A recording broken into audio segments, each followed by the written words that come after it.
hadda maantana waa maalin kale iyo fiideo cusub ka faa'iideyso wanaagsan idin leeyahay mar labaad kusoo dhawaada. Bismillaah. Assalaamu calaykum waraxmatullaahi wabarakaatu. Waa Cafiifa iyo mar kale channelkeena Cafiifa Channel. Kusoo dhawaada dhammaantiin waa u soo biiri doonto dhammaantiin soo dhawaada mar labaad. Inta igu cusub adinkana channelka hore u gala. Subscribe dhahda gambaleelka furta insha Allah. Fiidiyoyaasha kala soo daawada waxyaalo badan oo aad ka faa'iidana ka heli doontaan haddii Ilaahay idmo.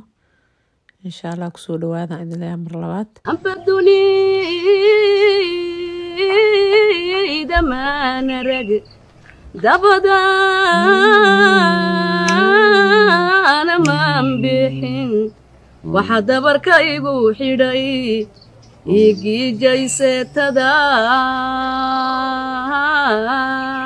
garoynay dartaa tahay samaheena diida isaga ku daaliye samaheena diida isaga ku daaliye ina dadaaya caashaqu amba kula dabashayo waanigan la duubane ku dul saare xaalkaye ina dadaheeyo tusmadana inoo door